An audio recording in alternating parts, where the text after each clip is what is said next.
Selamat datang di tutorial ISPT PPH Pasal 4 Ayat 2. Pertama, download aplikasi. Masuk ke website Direktorat Jenderal Pajak di www.pajak.go.id. Lalu pilih download. Karena kita akan mendownload aplikasi perpajakan, maka pilih aplikasi perpajakan ISPT.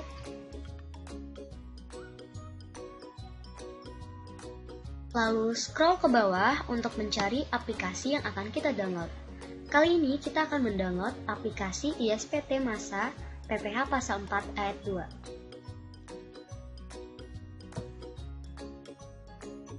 Aplikasi ini merupakan versi terbaru dan update dari aplikasi ISPT Masa PPH Pasal 4 Ayat 2 versi 1.0 sebelumnya. Klik. Nah, selanjutnya kita pilih installer ISPT Masa PPH Pasal 4 Ayat 2. Nah, di sini akan terlihat sedang mendownload. Apabila proses download tidak berhasil, silahkan copy-paste aplikasi di kantor-kantor pelayanan pajak terdekat. Hubungi seksi pelayanan dan konsultasi di kantor pelayanan pajak tersebut. Kedua, install aplikasi. Selanjutnya, setelah kita download, kita harus install.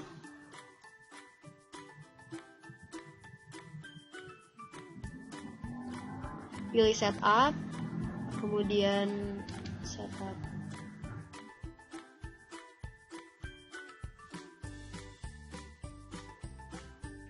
Oke, next saja. Modify, ya, next, install. Oke, finish. Ketiga, copy database kosong dan setting ODBC database. Nah, setelah kita menginstal aplikasi tadi, kita harus copy database kosong.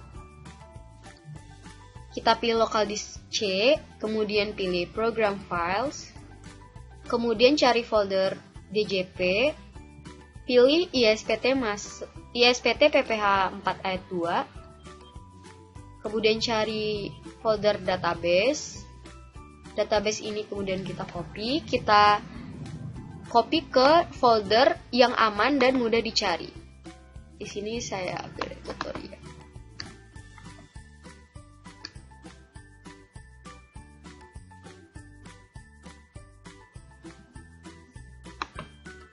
Nah, setelah kita copy paste database tersebut, kita harus setting ODBC database. Caranya yaitu masuk ke control panel, lalu pilih administrative tools, kemudian pilih ODBC data source. Karena yang saya gunakan adalah 32 bit, maka saya memilih 32 bit. Lalu jangan lupa klik kanan terlebih dahulu, pilih run as administrator. Selanjutnya masuk ke sistem DSN, pilih add, scroll ke bawah cari MDB. Oke, MDB, finish. Nah, di data search name ini kita isi dengan nama perusahaan kita.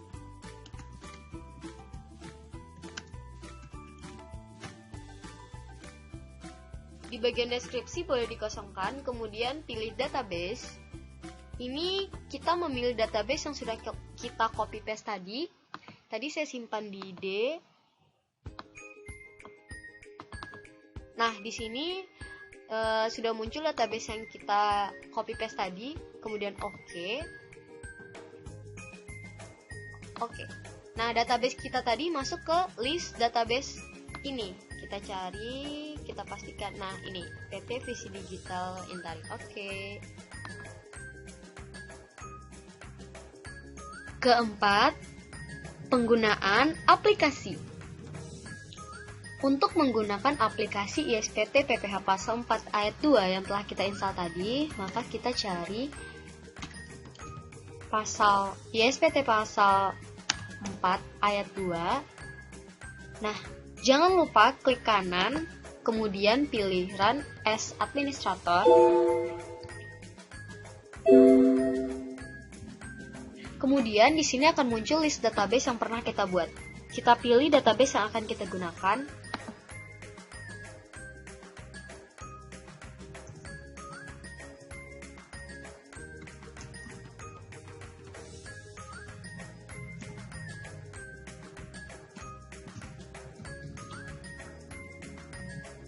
Atur profil terlebih dahulu. Kemudian oke. Kita lanjut ke pengisian profil wajib pajak. Nama pemotong atau pemungut pajak di sini nama PT kita.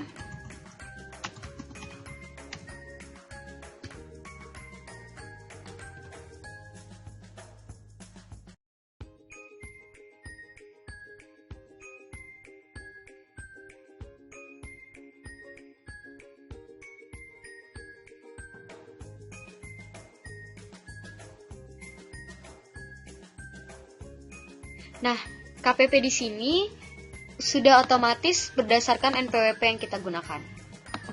Untuk penandatanganan SPT biasanya digunakan NPWP dan nama dari direktur.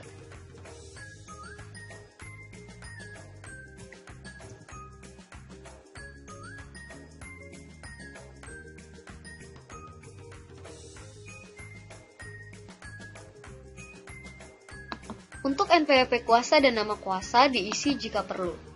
Untuk penandatanganan bukti potong, kita klik di sini, kita centang di sini apabila kita menggunakan sama dengan penandatanganan SPT. Di sini akan muncul nama direktur, jabatannya. Kemudian setelah profil ini kita isi dengan lengkap, kita pilih simpan. Kemudian tutup dan masuk ke kita login. Nah, untuk login ini username yang kita gunakan adalah administrator dan password 123. Username dan password ini bisa kita ubah nanti. Oke, selesai. Selanjutnya pengenalan menu. Baiklah, saya akan memperkenalkan menu-menu yang ada di sini. Pertama, program. Program ini berisi buat SPT baru apabila kita ingin membuat SPT baru, kemudian buka SPT yang ada apabila kita pernah menggunakan database ini dan pernah membuat SPT. Selanjutnya SPT PPH. Di SPT PPH ini ada daftar-daftar dan SPT yang kita butuhkan. Kemudian SPT Tools. Di sini hapus SPT apabila kita ingin menghapus SPT yang pernah kita buat. Kemudian di menu cetakan ini kita bisa mencetak data yang telah kita buat menjadi file PDF. Kemudian lapor data SPT ke KPP. Di lapor data SPT ke KPP ini, data yang telah kita buat bisa menjadi CSV dan kita simpan, lalu kita bawa ke kantor pelayanan pajak untuk dilaporkan. Kemudian di utility ini kita akan melakukan banyak set pengaturan. Pertama, profil wajib pajak. Kemudian referensi, di sini referensi transaksi, nomor bukti potong, dan kantor pelayanan pajak. Kemudian setting tarif apabila ada perubahan tarif yang berbeda di sini. Kemudian lanjut ke import data. Import data ini apabila kita ingin mengimpor data dari Excel. Kemudian ekspor data, kita bisa mengekspor data menjadi CSV. Kemudian bisa kita impor kembali. Set username dan password ini untuk mengubah username dan password pertama kali kita membuka aplikasi ISPT ini. Kemudian di menu help, kalian bisa apabila ingin bertanya tentang konten, search for help about my app. Kemudian untuk connect to DB ini database, kalian ini berfungsi untuk apabila kalian ingin mengganti database di sini. Namun ingat, ini adalah list database di sini adalah database yang sudah kita buat di ODBC pertama tadi. Oke. Selanjutnya kita akan masuk ke contoh soal. Pertama, kita harus buat SPT baru.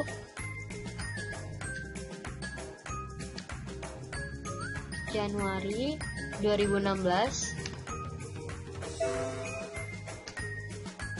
Kemudian pilih buka SPT yang ada, Januari. Pilih buka SPT untuk diedit kembali atau revisi, oke. Oke, selanjutnya adalah contoh transaksi. Ya, kita akan masuk ke contoh soal yang pertama. 1 Januari 2016 memberikan hadiah kepada konsumen terpilih melalui undian kepada konsumen bernama Azita Yeja sebesar 10 juta. Kemudian kita masuk ke SPT PPH, pilih daftar bukti pemotongan atau pemungutan PPH final, kemudian pilih baru. Tadi kita dengan contoh hadiah undian.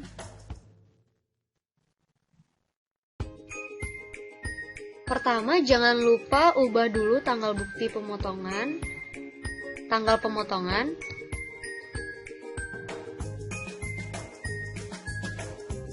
Kemudian untuk wajib pajak yang dipotong, tadi transaksi ke Azita Yeja dengan NPWP.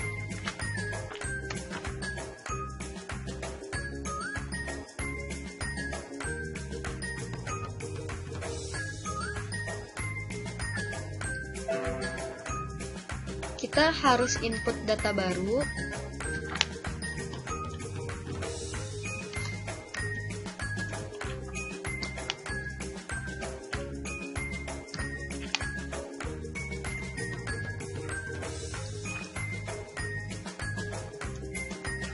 Oke.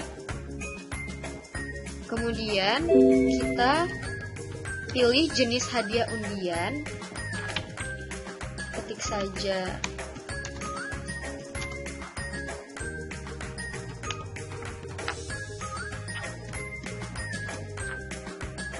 kemudian untuk jumlah bruto tadi 10 juta. Nah, sudah otomatis dikalikan dengan tarif 25%, Rp2.500.000. Oke, simpan.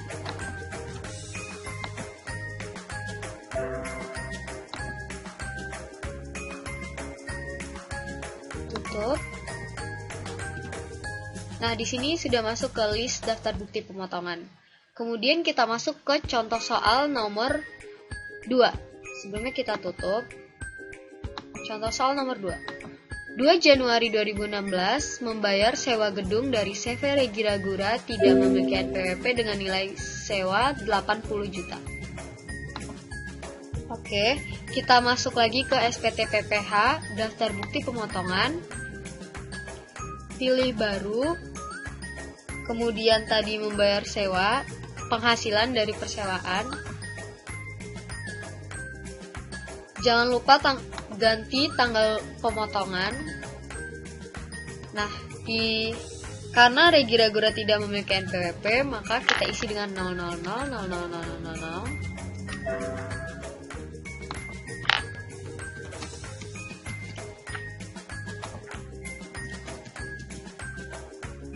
Untuk lokasi tanah dan bangunan diisi lengkap, cuman saya tulis saja. Jumlah bruto nilai sewanya tadi 80 juta. Dengan tarif 10% sudah otomatis dikalikan dengan tarif. Oke, setelah semuanya benar, kita pilih simpan. Kemudian tutup. Nah, sudah masuk lagi ke list. Tutup. Kita lanjut ke contoh soal nomor 3. Contoh soal nomor 3, 3 Januari 2016 menyewakan gedung kepada Retno Wulan dengan nilai sewa 80 juta. Nah, karena penyewa adalah orang pribadi, maka kita pilih daftar bukti potong PPH final, menyetor sendiri, persewaan tanah dan atau bangunan bagi orang pribadi atau badan. Kita pilih baru, kemudian NTPN ini berjumlah 16. Oke, untuk tanggal pembayaran SSP-nya bisa kita pilih saja tanggal, alamat. Kemudian untuk jumlah nilai sewanya tadi 80 juta dengan jumlah PPH 8 juta. Oke.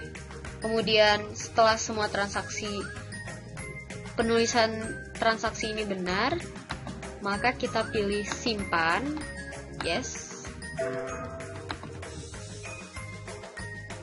Kemudian tutup.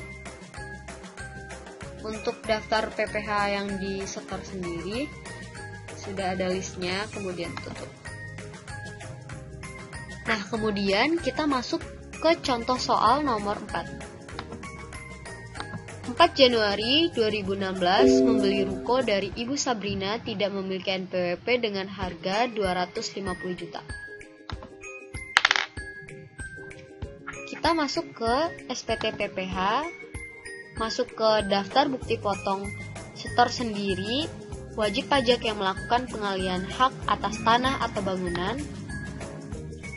pilih baru, NTPN berjumlah 16.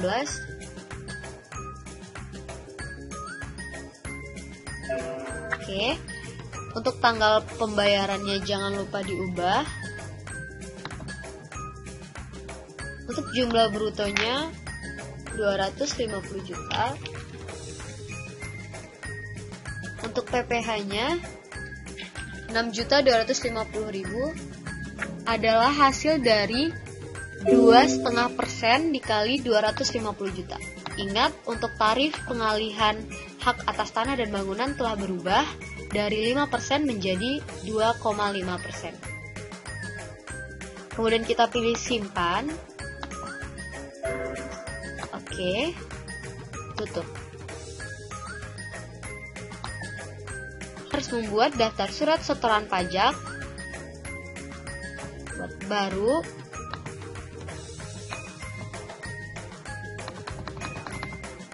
(403) sudah sesuai dengan kode jenis setoran di atas. Kemudian NTPN berjumlah 16 juta.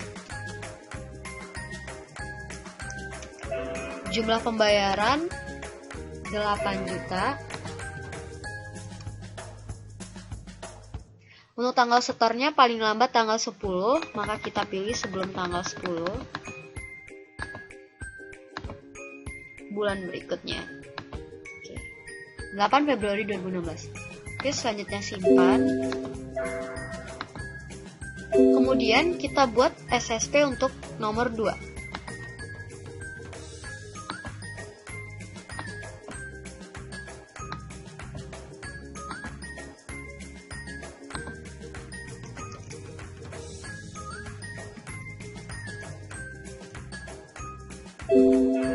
Dengan jumlah pembayaran 2.500.000.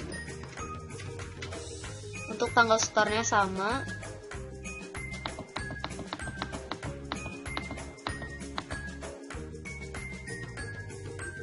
Tanggal 8. Oke, kita simpan.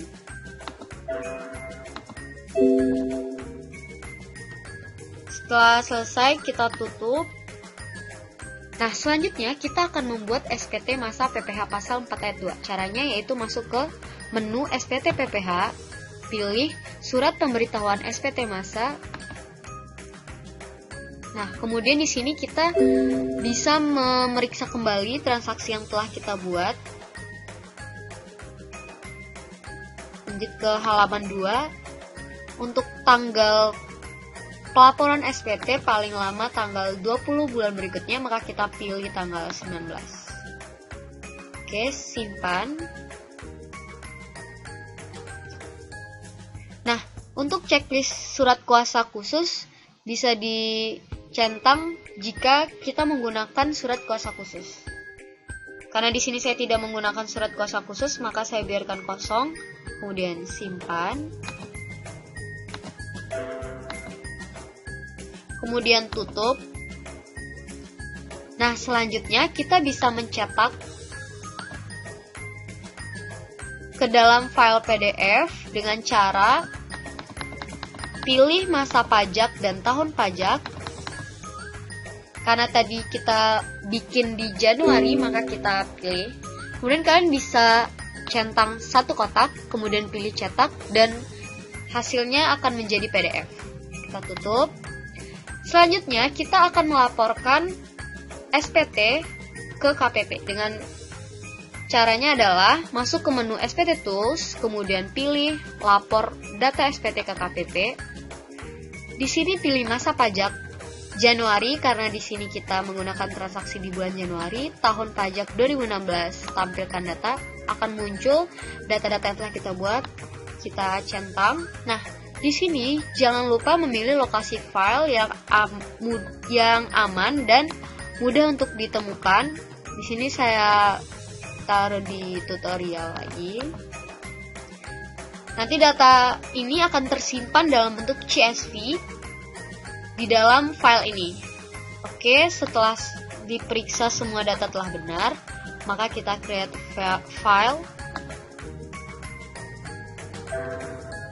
Pelaporan data SPT PPh masa untuk masa pajak Januari tahun pajak 2016, pembetulan 0 artinya normal. Jika ada pembetulan, ini akan menjadi angka 1. Oke, kita tutup. Selesai. Sekian tutorial dari saya. Terima kasih.